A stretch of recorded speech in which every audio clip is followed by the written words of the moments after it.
జమ్మలమడుగు నియోజకవర్గంలో APCC chief మరియు Kadapa MP అభ్యర్థి వైఎస్ షర్మిల రెడ్డి ఎన్నికల ప్రచారం చేశారు. పెద్దమూడియం మండలం సుద్దపల్లి గ్రామం నుండి ప్రచారం ప్రారంభించారు.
నలభై కోట్ల కోసం డీలు మాట్లాడుకున్నారు.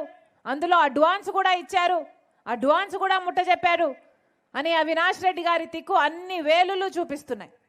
ఇన్ని సాక్ష్యాలు ఇన్ని ఆధారాలు ఉన్నా కూడా ఈ రోజు వరకు కూడా వివేకానంద రెడ్డి గారు చంపించిన వారికి ఈ రోజు వరకు కూడా శిక్ష పడలేదు. చంపిన వారికైనా చంపించిన వారికైనా ఎందుకు అని అడుగుతున్నాం.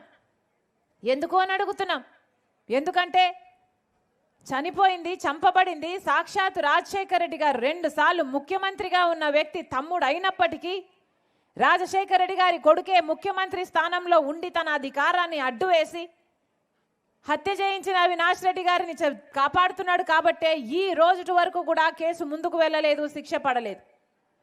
ఇది న్యాయమో అన్యాయమో మీ అందరూ ఆలోచించాల్సిన అవసరం వచ్చింది.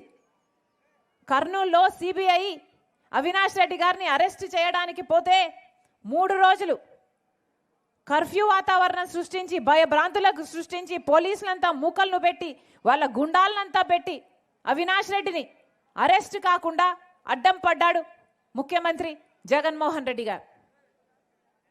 అక్యూజ్డ్గా సిబిఐ చెప్తున్న వ్యక్తిని కాపాడాల్సిన అవసరం ఏముంది జగన్మోహన్ రెడ్డి గారికి అని అడుగుతున్నాం. ఇలాంటివి జగన్మోహన్ రెడ్డి గారు సమాధానం చెప్పాల్సిన విషయాలు ఎన్నో ఉన్నాయి.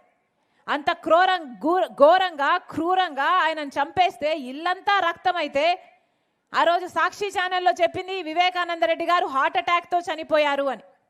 మరి అలా ఎందుకు చెప్పిందో జగన్మోహన్ రెడ్డి గారు ఇంతవరకు నోరు విప్పలేదు.